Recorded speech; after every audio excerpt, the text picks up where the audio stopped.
We focus on history, culture, religion, art, social, and philosophy of Nusantara.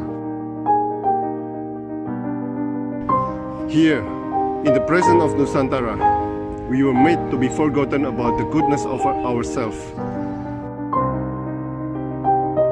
Because negativity seems to be more interesting for us. Now, I'm Sutoyo Raharto and friends, assist you, to remind you, to awaken you that we still can find the gems of Nusantara. They are the great sights of Nusantara.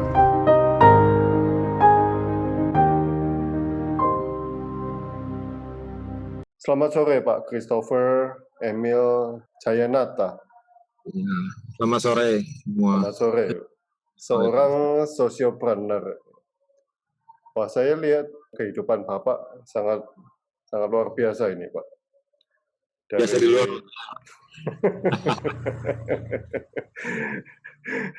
Apa yang dicari ini saya pengen tanya ini. Pak Emil bisa ceritakan sedikit tentang background Anda, Pak. Dari 2009, Anda orang kantoran, dan Anda sekarang menjadi orang sawah, Pak. Silakan. Ya, kalau dilihat dari saya kecilnya itu memang papa saya petani, khususnya tanaman hias ya. Dan saya dari kecil diajak beliau, almarhum bapak saya itu memang mainnya tanaman hias. Jadi saya dengan dunia tanaman, dunia pertanian itu udah biasa. Mereka berdua itu lulusan IPB, Angkatan 1 dan Angkatan 3. Ibu saya almarhum juga Angkatan 3 IPB. Dan waktu SMA, ayah saya meninggal dan saya harus berpikir keras untuk bisa membiayai sekolah. Dan kebetulan saya demen gambar, Pak Stoyo. Jadi saya memutuskan untuk ngambil arsitek. Sama tante saya yang sekarang juga udah almarhum, dia juga arsitek. Jadi saya pikir saya bisa bersama dia untuk nantinya kerja dan sebagainya gitu ya sebagai arsitek. Dan di tahun saya masuk 91 arsitek. 95 saya lulus dan saya teruskan perusahaan saya. Waktu 92 saya bangun PT di 92 waktu masih kuliah itu. Pekerjaannya di landscape design and consultant-nya. Beberapa proyek almarhum papa saya kerjakan, lalu saya juga punya proyek sendiri dan sebagainya, dan dari proyek itu membiayai sekolah sampai lulus, lalu saya bangun rumah sendiri dan sebagainya, dan lanjutkan landscape sampai tahun 98 kerusuhan. Tapi itu blessing disguise, ketika kerusuhan itu saya taruh uang di bank yang bisa berbunga cukup untuk bayarin gaji pegawai. Karena ketika itu kan bunganya sampai 5% sebulan tuh ya. Nah, dari situ saya berpikir kayaknya saya nggak bisa untuk di landscape terus, karena landscape ini kan tersier sekali ya. Bukan kebutuhan pokok. Jadi saya kembali ke pertanian. Di tahun 98-99 itu saya kembali ke pertanian dan saya mengambil probiotik. Probiotik itu ternyata adalah cikal bakalnya organik ya. Itu konsepnya organik sekali.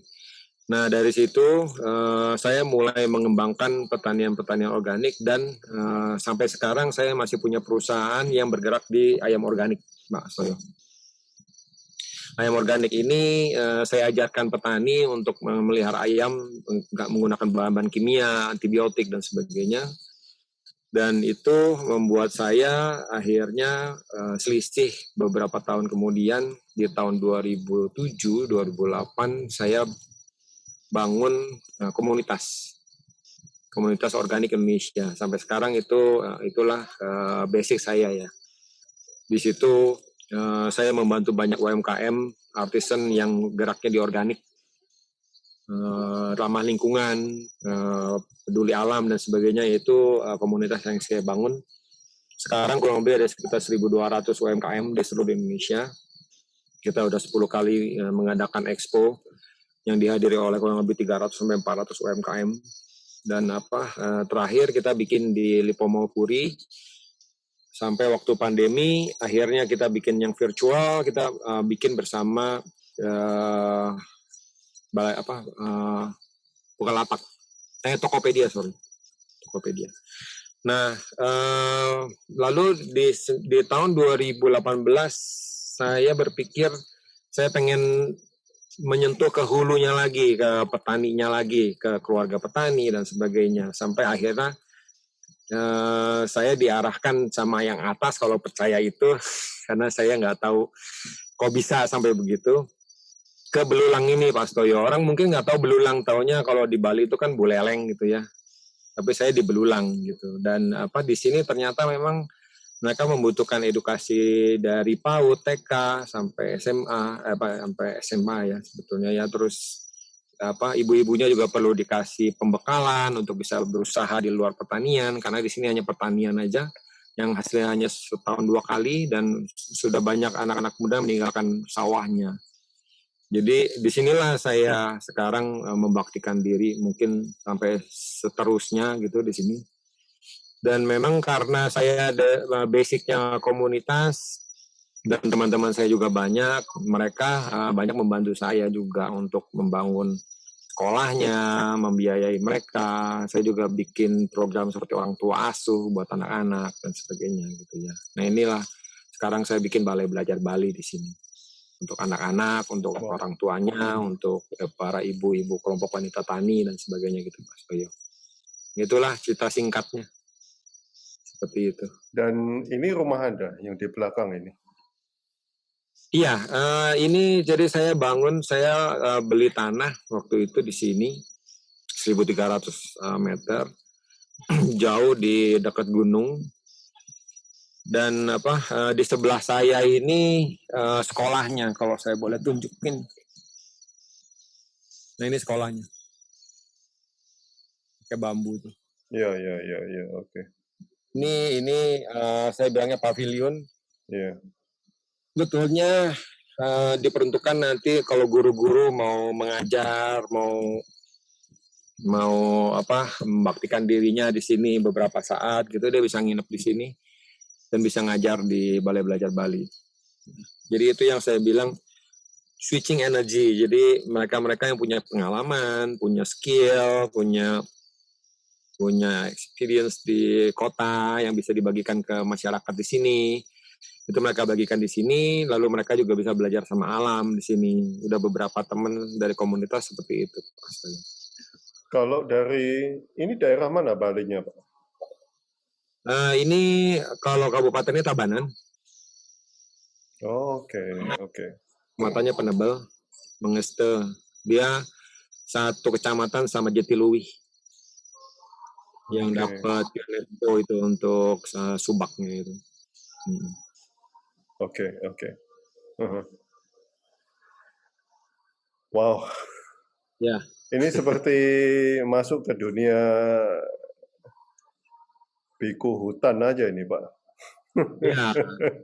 Orang bingung Pak Stoyo, kok bisa dari dulu.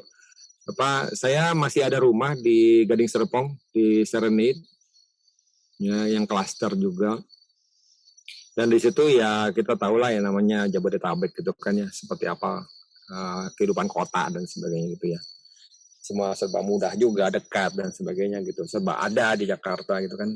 Ya, tapi ya kalau namanya panggilan tinggal bilang ya aja kan, semua fasilitas disediakan Pak.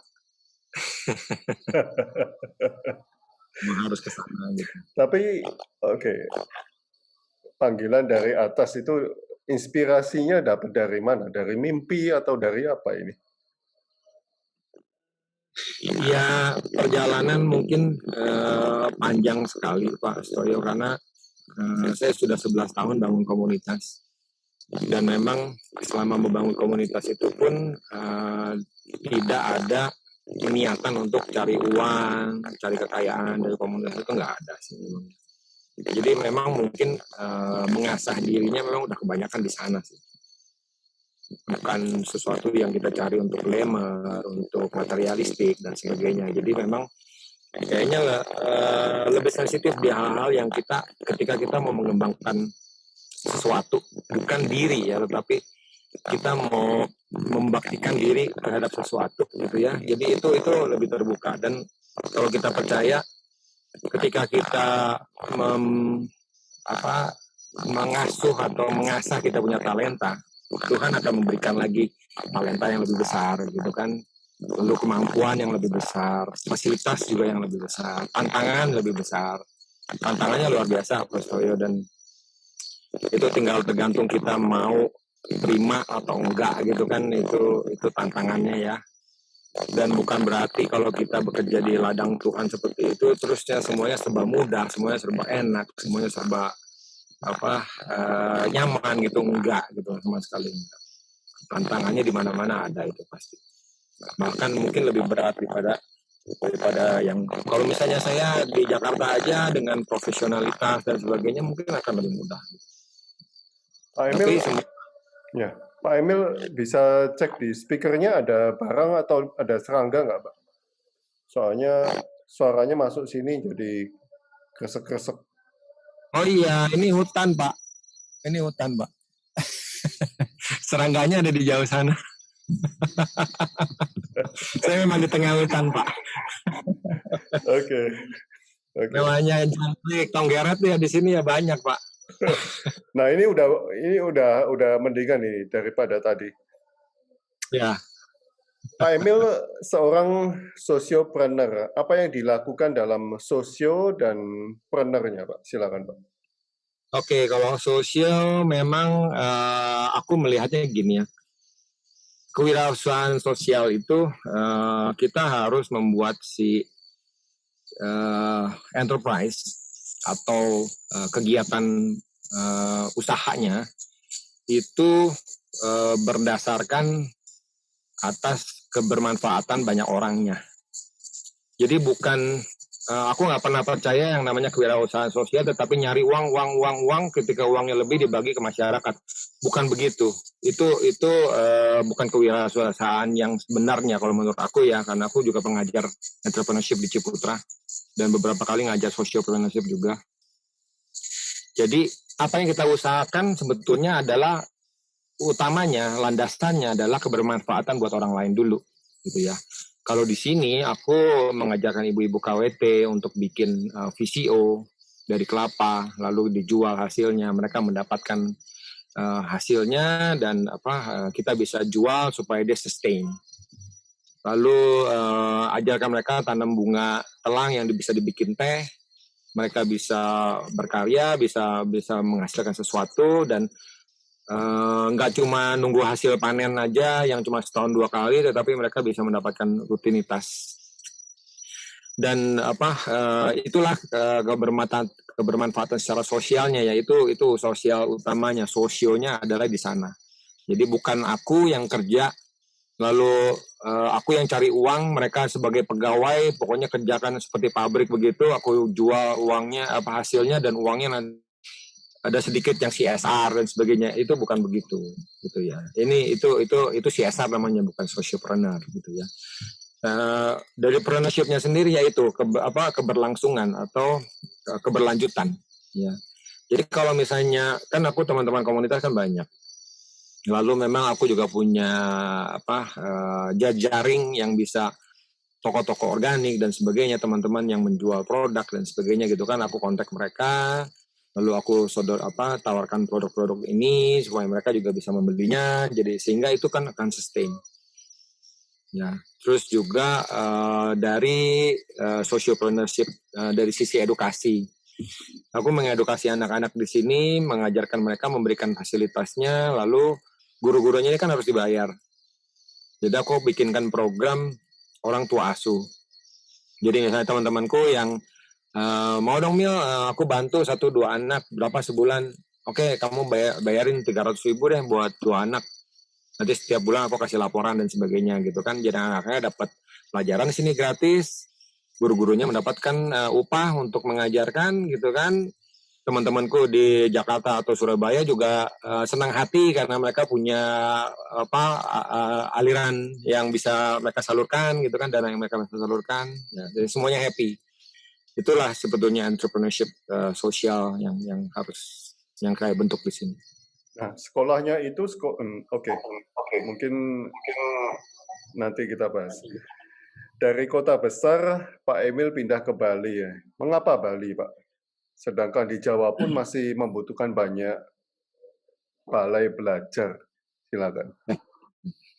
Ya, itulah panggilan Pak Stoyo. Jadi susah ya. Aku bukan orang religius, sama sekali nggak religius. Jadi kalau istilah namanya harus ke gereja apa segala macam, aku mah nggak begitu banget gitu ya. Tapi mungkin aku mendengarkan apa yang disampaikan buat aku gitu ya. Di antaranya gini, waktu pertama kali mendapat panggilan untuk yuk mengolah lebih ke hulu. Karena hilir tuh selama 11 tahun aku bangun tuh udah terbentuk. Dan market dan sebagainya aku buka di banyak mall di Jakarta, Surabaya, Bandung itu udah terbuka, rutinitas sudah ada gitu kan. Yang ikutan juga sudah ada. Aku merasa kayaknya ada yang kurang kalau misalnya hulu itu nggak disentuh gitu kan. Dan ketika memutuskan itu, aku memutuskan pertama ke Jogja. Secara nalar pribadi Jogja atau Bali. Itu aja pilihannya. Kenapa Jogja dan Bali? Ya mungkin secara penerimaan orang asing, Jogja dan Bali itu lebih biasa dibanding misalnya kita bicara Banten misalnya atau mana kota yang lain gitu, Palu misalnya gitu ya. Kan Jogja Bali udah biasa gitu. Dan Jogja Bali nggak terlalu jauh dari aku juga kan, Jogja orang Jawa juga gitu kan. Nah, waktu aku pertama kali memutuskan Jogja itu karena teman-teman komunitas di Jogja itu banyak. Teman-temanku di Jogja banyak. Dan kita akrab sekali sama teman-teman Jogja ini. Dan teman-teman Jogja itu rata-rata memang orang asli Jogja. Yang bukan orang luar. Jadi kita akan lebih guyup gitu ya di sana ya. Waktu aku ke sana, ya sebetulnya sih bisa dimulai. Tetapi ada dua hal sebetulnya. Satu hal, ternyata sipit nggak boleh beli tanah di Jogja. Itu peraturan dari Sultan. Ya. Aku udah merasa ini aja udah pengusiran namanya gitu kan. Kok belum udah nggak boleh gitu kan. Dan yang kedua, ada temanku, nah ini panggilan sebetulnya. Ada temanku, dia orang Jogja tetapi tinggalnya di Italia. Selama ini kita hanya berhubungan lewat Facebook, lewat WhatsApp aja gitu. Dan waktu aku ke Jogja, karena dia lihat postinganku, kebetulan dia di Jogja, dia tanya, Mas, lo mau kemana? Kok ngapain di Jogja? Ya mau inilah, aku ceritakan gini. Aku aja nggak mau di Jogja udah penuh. Yuk ke Bali. Bali kemana? Balinya ke Buleleng, dia bilang gitu. Ya kita kenalnya Buleleng kan. Dia dokter, dia juga sosiopreneur. Dan aku pikir, yuk boleh deh. Aku coba kontak teman-teman yang di Bali. Bisa nggak ada yang bantuin cari di Buleleng, katanya bagus. Nah, ternyata ada satu orang yang menawarkan diri, dia bilang bukan dia, tapi suaminya punya teman orang Bali asli, mungkin bisa nunjukkan. Nah, waktu dia tunjukkan, aku mintanya daerah Buleleng, dia tunjukkan daerah Buleleng. Tapi aku nggak suka. Kelihatan, kayaknya feel-nya nggak kena gitu ya. Tanah sih mungkin bagus, air bagus segala macam, tapi kemasyarakatan terutama nggak ada gitu. Dan ketika dia tunjukkan lagi, sesuai sama apa dia pernah fotoin segala macam, lalu dia datang ke satu tempat, dia ajak saya, di situ sawah-sawah, tempatnya asri, lalu dia ajak ke tempat yang keluar mata air segar, terus lalu juga ada mata air panas dan sebagainya gitu ya. Terus aku jatuh cinta dan aku ngeliat ini bagus tempatnya. Lalu besoknya adalah sehari sebelum Galungan, dibilangnya manis gitu penampahan Galungan. Itu penampahan Galungan Bali itu satu hari sebelum Galungan, di mana semua orang bikin lawar, keluarga semua kumpul. Dan aku diajak ke rumah penduduk di sini untuk ikutan penampahan itu. Mereka bikin lawar semua, satu kampung itu bikin lawar semua. Aku diajak di sana untuk ikut bikin lawarnya, ikut makan bersama mereka, dan kelihatan banget guyup masyarakatnya gitu ya.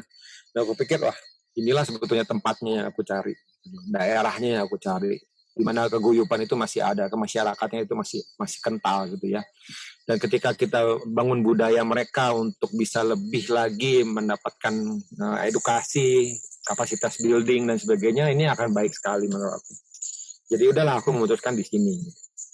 Dan ternyata Pak Sutoyo itu makanya aku bilang panggilan. Ketika aku memutuskan untuk beli akhirnya di tanah ini, ngobrol setelah sekian bulan itu, ternyata persis di seberang Balai Belajar Bali ini ada artefaknya masih pura yang itu entah berapa ratus tahun yang lalu adalah sebuah pendidikan juga, tempat pendidikan juga, pedukuhan.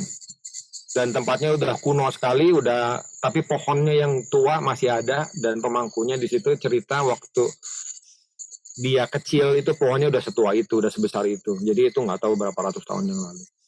Sampai beberapa orang di situ percaya bahwa mungkin Pak Emil dulu kehidupan yang dulu dari sini juga, dan sekarang dibawa lagi ke sini. Ya, aku nggak tahu ya, mungkin juga, tapi benar-benar aku ke sini bukan karena belulang nih, bagus nih, potensinya ini, aku cek di internet dulu misalnya, study work dulu. Enggak, sama sekali enggak, memang diarahkannya plek ke sini gitu.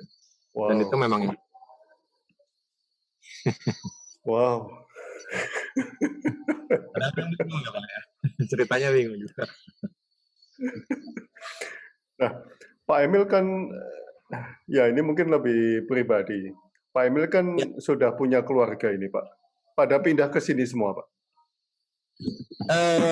Rencananya begitu, setelah anak saya nanti lulus SMP, Pak. Wow. Kecil. Wah, ini istananya Pak Emil ini. Ya, gitulah istana kecil, Pak.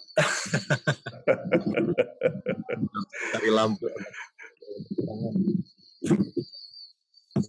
Wow. Bisa jelas kok, Pak, jelas. Ya, nanti itu intermezzo, Bu Jani.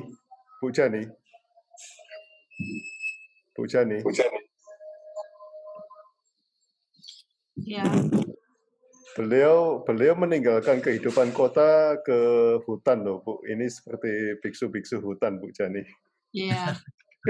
Menarik sekali. Iya, sangat menarik sekali. Oke, kembali ke Pak Emil. Pak, apa itu Balai Belajar Bali, Pak? Dan kegiatannya apa saja? Silakan. Oke. Balai Belajar Bali, sesuai namanya, aku bikin edukasi di sini untuk masyarakat terutama. Dan aku menyentuh nggak cuma anak-anak, tetapi juga orang dewasa. Tetapi buat aku, karena aku juga pengajar entrepreneurship ya, Pak. Jadi aku pikir basic dari pendidikan harus dimulai sejak dini. Jadi anak-anak PAUD, TK sampai SD kelas 6 itu yang aku menjadi perhatian khusus, fokus aku di sini. Aku undang guru-gurunya juga, guru-guru dari daerah sini, jadi guru-gurunya juga kita kasih pembekalan juga. Dan anak-anak yang sekolah itu juga bisa dekat dengan guru-guru mereka. Contohnya setiap kali masuk, karena di sini 100% Hindu ya, kecuali aku aja, aku Katolik. Dan mereka itu waktu masuk sudah sembahyang dulu, sembahyang Hindu. Lalu diajarkan untuk budi pekertinya dan sebagainya gitu ya. Dan ketika mereka belajar juga diajarkan untuk disiplin, barang-barang habis pakai ditaruh lagi, bebersih dan sebagainya gitu ya. Itu yang kita ajarkan. Dan saya nggak tahu kenapa juga waktunya bisa pas gitu ya. Selama pandemi ini artinya dari Maret tahun lalu kan, ini udah setahun ya. Itu kan sama sekali nggak ada sekolah, nol sama sekali gitu kan. Dan beberapa kali acara program belajar mengajar kita juga disuruh stop. Aku yang berjuang sampai aku ngoceh-ngoceh ke kepala desanya dan sebagainya. Lah ini kalau anak-anak nggak dikasih sekolah terus gimana ini bisa generation gap kan? Karena kalau pendidikan di swasta sih mungkin agak beda ya Pak Sutoyo ya. Anakku juga di swasta, dia tatap mukanya benar tatap muka gitu loh secara Zoom. Tapi di sini enggak, cuma dikirim di WhatsApp aja, nih tugasnya kerjakan dari nomor sekian sampai nomor sekian, udah gitu kumpul udah selesai gitu loh. Sama sekali kacau banget Pak. Dan di sini ada yang kelas 4, kelas 5 nggak bisa baca tulis. itu kan kasihan sekali gitu kan. Dan aku yang berjuang sekali untuk ayo kita kejar supaya bisa tetap sekolah, protokol kita jalankan, dan puji Tuhan sampai sekarang kita punya 40 sekian anak itu nggak ada satupun yang kena, dan kita aman-aman aja gitu, dan pelajaran yang disampaikan ke mereka juga bagus. Ya, aku juga berjuang lagi supaya mereka juga bisa belajar tari menari, karena tarian daerah Bali ini kan sangat bagus. Anak-anak juga sebetulnya antusias untuk bisa belajar tari. Dengan budaya mereka bisa jaga, itu kan artinya juga mereka menjaga mentalitas yang baik, selalu kepribadian yang baik juga itu diajarkan dalam budaya ya. Lalu juga sekali waktu kayak kemarin kita ajak ke Bali Zoo untuk dia belajar di sana ada binatang apa aja sih. Kita sewa guide, lalu kita kasih quiz, siapa yang mencatat binatang paling banyak, mereka dapat hadiah dan sebagainya. Itu yang kita lakukan di sini. Selain anak-anak ini yang dari PAUD TK sampai SMA sampai SD kelas 6, kita juga edukasi ibu-ibu kelompok wanita tani. Kelompok wanita tani ini jadi kita ajarkan tadi menanam bunga telang, diajarkan bikin VCO, bikin sabun juga dari minyak kelapa dan sebagainya gitu ya. Lalu ada teman juga di sini yang berencana akan pindah ke sini juga nanti akan diajarkan untuk nanam herbal, supaya kesehatan mereka juga bisa mereka jaga sendiri dengan tanaman-tanaman yang mereka tanam sendiri gitu kan ya, itu diajarkan juga supaya mereka nggak apa-apa dokter. Lalu di sini kan penyakit yang banyak di daerah mana-mana juga banyak ya, mungkin nanti akan ke sana. Tapi di sini juga ya itulah, suka makan nasi akhirnya diabetes gitu kan, minum nggak karuan atau makan yang banyak racunnya akhirnya ginjalnya kena batuk gitu kan, darah tinggi dan sebagainya. Itu penyakit yang standar sekali di Indonesia tuh. Kalau misalnya kita bisa sentuh mereka bisa berdaya dan mereka bisa menanam sesuatu yang mereka bisa menjaga kehidupannya mereka sendiri, itu kan kualitas kehidupan akan meningkat kalau menurut saya. Ya itu edukasi yang kita ajarkan di Balai Belajar Bali. Nah itu kalau itu internalnya ya, tapi eksternalnya karena aku juga ada di komunitas. Teman-teman yang dari luar ini bisa ke sini untuk mengajarkan. Kemarin ada teman dari Surabaya, komunitas juga, mereka mau ke sini untuk mengajarkan anak-anak mendongeng sambil berhitung. Jadi itu dia ada 2 hari di sini mengajarkan itu, dan anak-anak senang, dia juga senang gitu kan.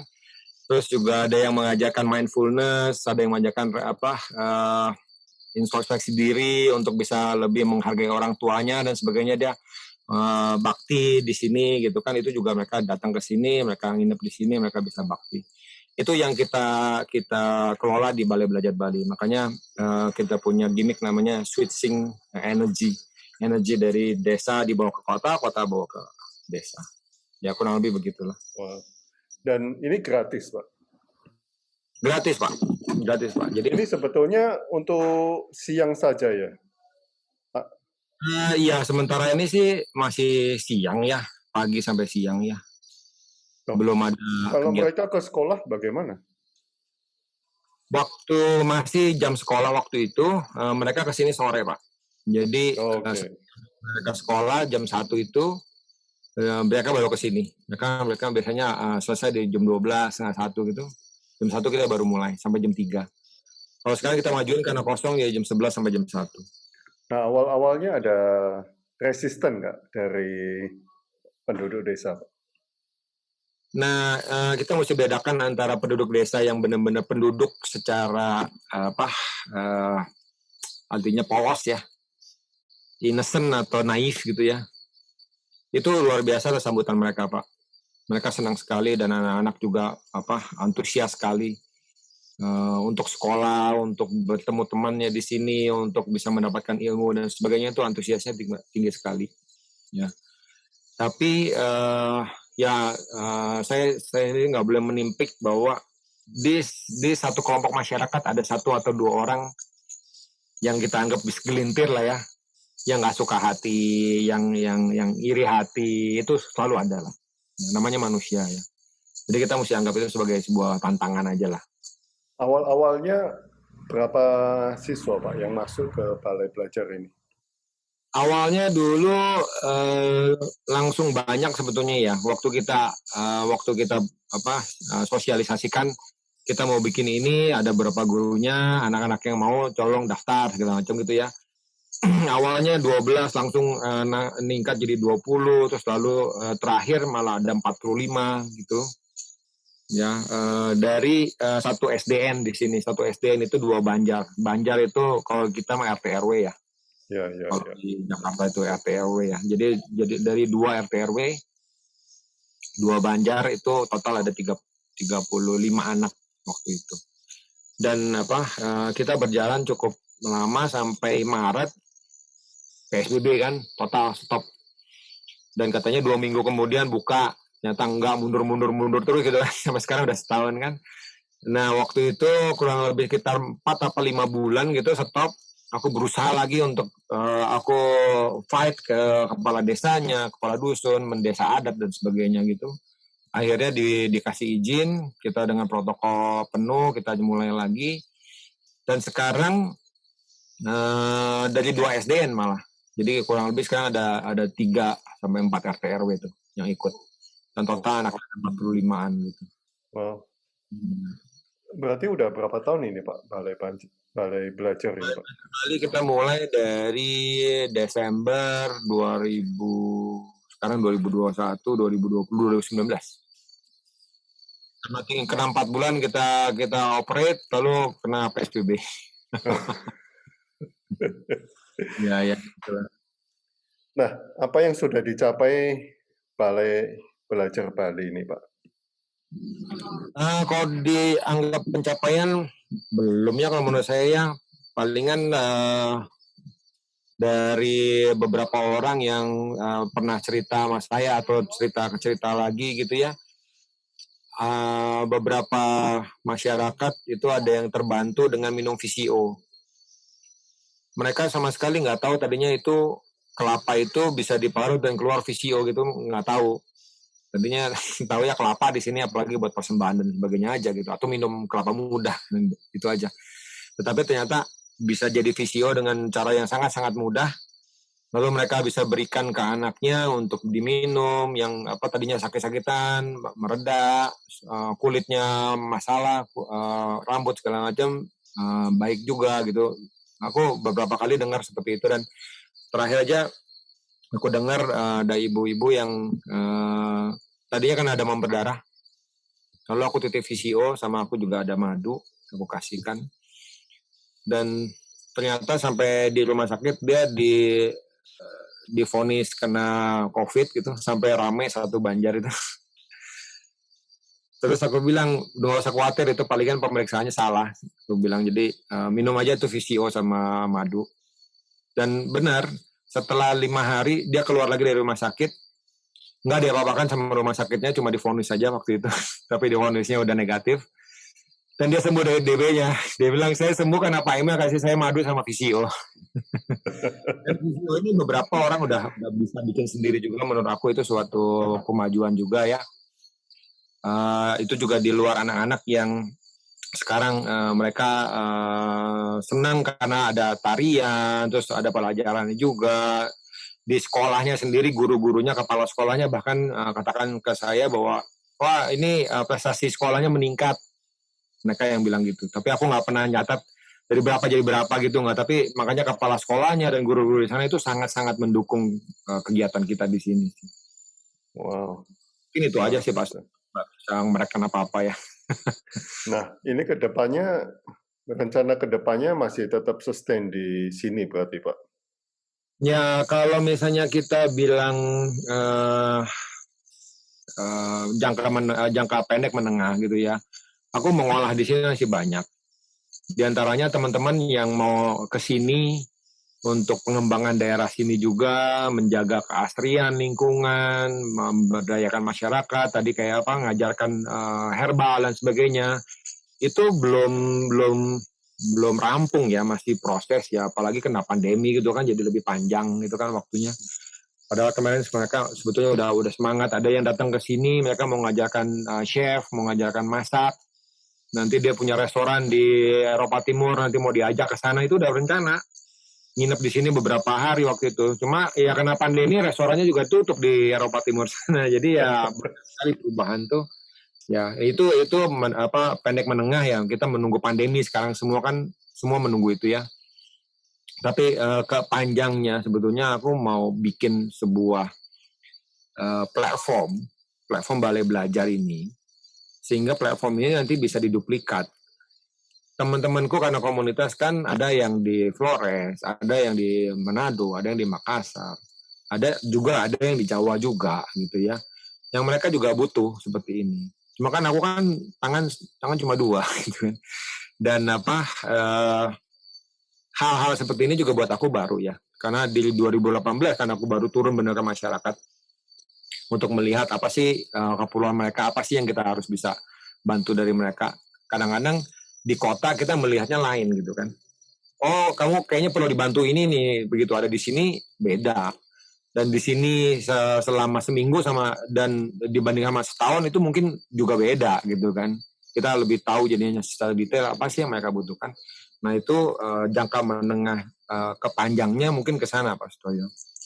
Jadi nanti platform-platform ini aku bisa ajarkan juga tempat lain.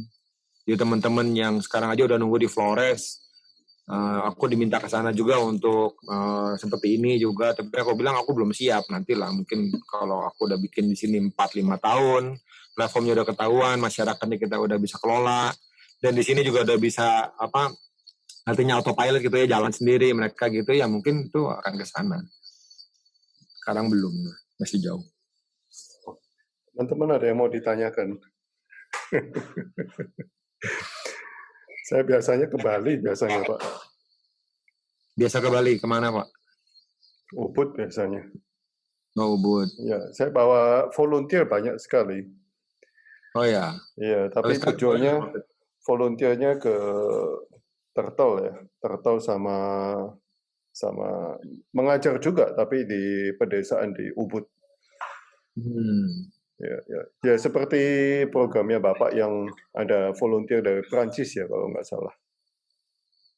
Ya, ada yang dari Prancis dan waktu itu juga ada dari Italia ya, pertukaran pelajar, jadi mereka bisa saling bagi budaya. Waktu itu juga pernah di sini. Ya, biasanya seperti itu saya. Iya, tapi dari China. Oh, boleh Pak, nanti programnya dicatokkan ke sini Pak. Boleh. Itu setiap minggu Pak. Setiap minggu bisa 50 sampai 100 orang. Wow. Iya. Bisa itu. Makanya. Ya. Bagus banget program-program. Iya. Nah, awalnya nggak culture shock Pak, atau badannya nggak cocok dengan alam Pak? Kalau dengan alam, terus terang aku lebih suka gunung sih dibanding apalagi kota ya. Culture shock-nya positif sekali sih sebetulnya Pak Astoyo. Kalau udara yang kita hirup di Jabodetabek dan udara yang kita hirup di Gunung Bali itu kan beda banget ya. Airnya beda, oksigennya beda gitu ya, itu beda. Terus masyarakatnya juga beda. Jabodetabek kan kayaknya gimana ya, beda lah sama Bali ya. Bali kan jauh lebih welcome juga. Ya kalau kayak gitunya. Dan aku tuh kembali aku jelaskan, aku bukan orang yang religius, jadi nggak harus kemana-mana juga mesti bawa atribut agama gitu, ngapain juga ya kan. Mungkin kita lebih bisa pengejarnya lebih ke spiritualitas. Jadi sembahyang juga dengan cara Hindu. Mereka juga nggak sembahyangnya harus begitu, harus doanya juga begitu gitu, enggak ya kan. Caranya aja mereka mengajarkan, dan kita doanya ya tergantung kita mau kemanain gitu kan. Itu kan kena banget ya, cocok banget gitu ya. Jadi aku langsung blend in sih kan. Kalau soal tinggal sih, aku sih udah biasa dulu kosan juga kan, tinggalnya yang sederhana banget, yang cuma kamar 1,5 kali 2 meter aja cukup. Gitu. Oke, kita harus jumpa di Bali Pak. Harus Pak. Iya, harus. Interesting sekali ini. Oke. Bu Jani juga akan bawa yayasannya ke Balai. katanya. Ya, kita senang banget kalau misalnya bisa dikunjungi, lalu kita bisa berbagi experience, berbagi pengetahuan gitu ya. Senang banget. Terima kasih Pak Emil atas waktunya. Ya. Kalau Pak Stoyo ini dari Surabaya tuh? Saya Surabaya, asal Semarang, Pak. Oh, asal Semarang. Banyak orang Surabaya sama Bali, Pak? Iya, banyak banget. Pokoknya tinggal nyebrang aja kan dari Surabaya. Terima kasih Pak Emil. Oke, sama-sama. Terima kasih waktunya. Luar Terima kasih. biasa. Wow, sangat luar biasa ini. Amazing. Lanjutkan lagi Pak pas ketemu di sini. Siap. Ya. Kita harus ketemu di Balai Ketemu di- Belajar Bali. Kita tunggu waktunya. Oke, selamat malam Pak. Ya, oke, selamat.